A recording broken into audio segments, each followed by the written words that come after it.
Hello everyone, and thank you for joining me again today. I trust that despite the circumstances that we face, the challenges that these circumstances bring into our lives, that you are encouraged in the Lord and in the word of His grace. What a privilege it is for us to be able to open our Bibles and to listen to God's word day by day, both in our own personal devotions and in this opportunity to study the word together. And I do hope that these afternoon teas have been an encouragement to you and will continue to be so.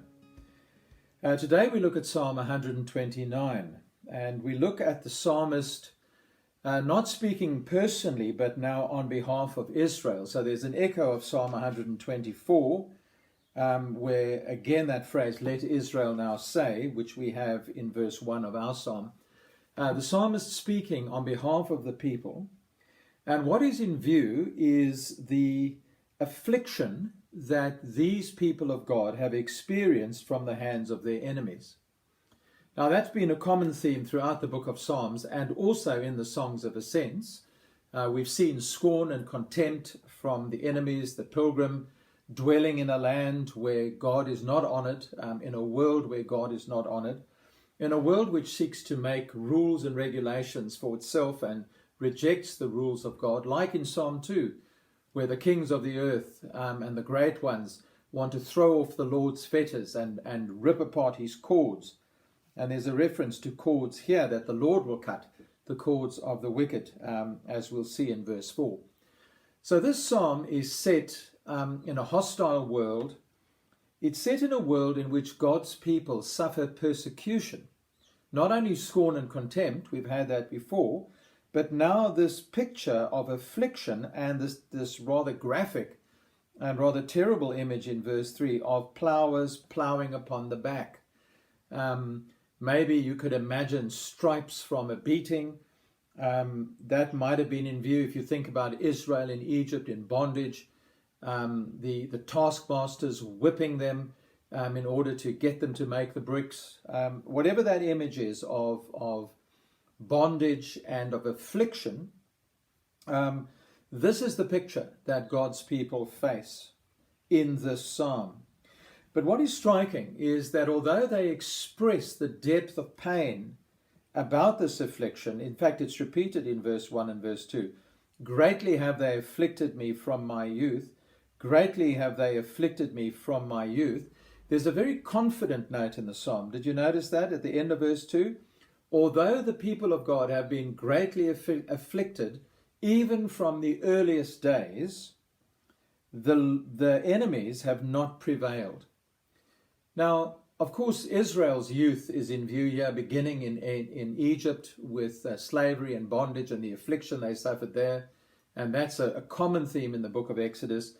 But the story carries on after they left Egypt, the enemies that they had surrounding them. But of course, the story also goes back to the human story. If you think back to Genesis chapter 3, as God pronounces judgment upon the serpent and the woman and the man in that order, it is in his pronouncement of judgment against the serpent in Genesis chapter 3 that God says these words. They're very famous words. Let me read them for you. Genesis 3:15. God says to the serpent, "I will put enmity between you and the woman, between your offspring and her offspring. He shall bruise your head, and you shall bruise or strike his heel." So what we discover in Genesis chapter 3 is that part of God's salvation plan will involve hostility or enmity between his people, those whom he has chosen, and those within the world who stand against God's purposes. And it's that enmity which is being lived out in this psalm, experienced by the psalmist and by the nation here. The wicked are the ones, verse 4, whose cords are binding the righteous. The cords here, as in Psalm 2, could well be a reference to authority and power and rule, so that what we are discovering here is that the wicked in the world, through the rules and the regulations and the power that they have, are seeking to tie down the righteous and, in fact, to inflict pain and hurt upon them. And that has been the experience of God's people throughout the ages. Of course, there have been times when this affliction of God's people has taken a violent turn, where their persecution has been resulting in the death of God's people, martyrdom. But often this affliction, this opposition, this enmity, manifests itself in different ways. But whichever way in which it is manifested, it is very clear that it has caused deep pain and deep hurt for God's people. So here are God's people bemoaning the fact, lamenting the fact that they have been afflicted from the earliest days, which is the experience of God's people still to this day, but also affirming that notwithstanding the hostility, notwithstanding the brutality, notwithstanding the violence of those who oppose them, God, verse 4, the righteous one, has cut the cords of the wicked.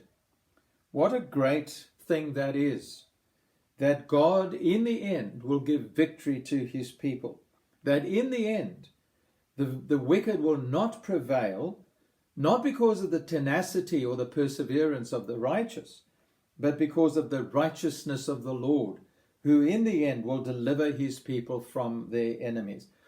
And I think the psalmist here is remembering that and asking Israel to remember that as they go through times of difficulty and travail. So verse 1 through to verse 4 is a lament which remembers past deliverance and which remembers that the Lord, who is righteous, will deliver his people from the hands of their enemies. And what a great comfort that is. I don't know what your personal circumstances are in terms of hostility toward you as a Christian, in terms of how people are treating you because you are a Christian. But one thing we do know from this psalm is that the Lord in his righteousness will not in the end allow God's people's enemies to prevail over them. And so there's great confidence in that. And it is because of that great confidence that we can move to verses 5 through 8. Now, verse 5 may be a prayer, or it may simply be a statement of the future, and different translations render it differently. The ESV has, "May all who hate Zion be put to shame and turn backward. Let them be like grass on the housetops, which withers before it grows up." So that is a prayer. It's once again that prayer where the righteous person, where the believer is not taking the law into their own hands, but crying to the Lord that God's enemies will in the end be put to shame. Notice that?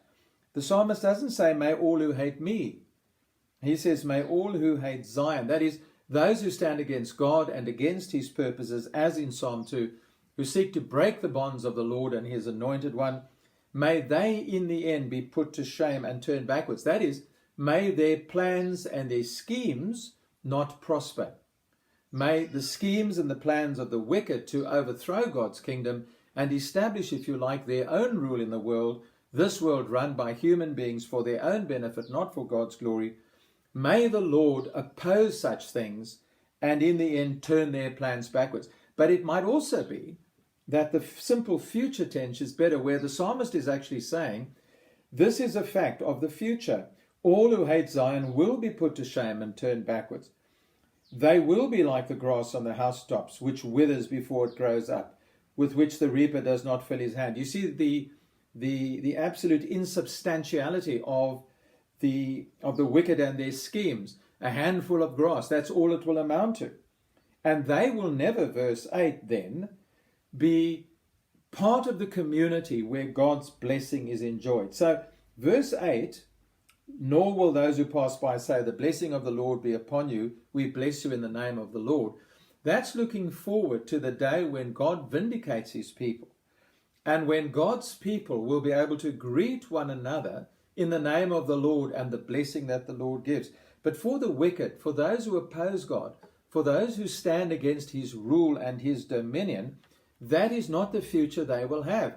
They will be like the chaff which the wind blows away. Remember Psalm 1, with which the Psalter begins? The wicked will not stand in the assembly of the righteous. The righteous are like a tree rooted by the waters. The wicked are like chaff which the wind blows away. It's the same picture here.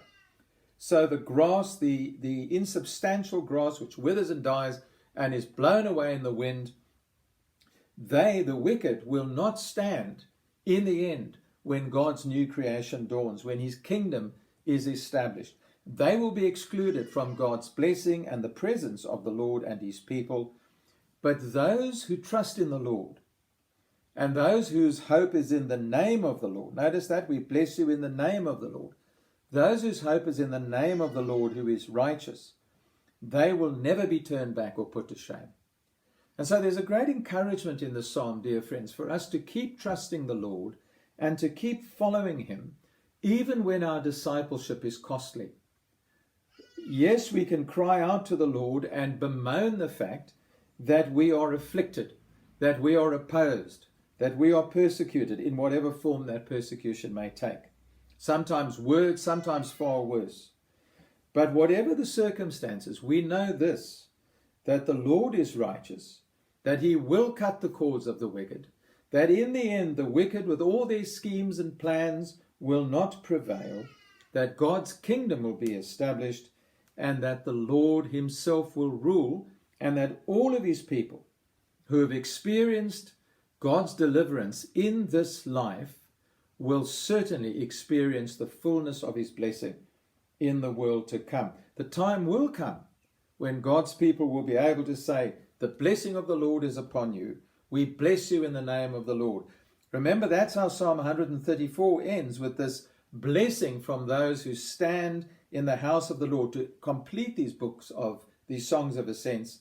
And so we have this anticipated blessing amongst God's people, but the reminder that those who stand against God and who stand against his people will in the end be crushed when the Lord's Messiah reigns. The head of the serpent will be crushed, and those who are the enemies of God's people will be made Jesus' footstool, to pick up that language. And Jesus will prevail as God's king in God's place. And the blessing which we now enjoy in the heavenly places will be ours in the new creation. And every one of God's people will be there. But we need to remember that the pathway to glory is often via the path of persecution, because the way of the disciple is the way of the cross. Jesus reminded his disciples that if people hated him, they would also hate them.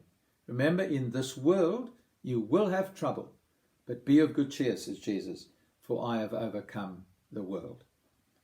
Well, I hope that the psalm has encouraged you, enabled you to look forward to the day of God's victory, enabled you also to have words to speak to God in the midst of present trials and tribulations, especially persecution, and also asked you to remember the many times in which God in his mercy has delivered you from the hands of those who oppose you.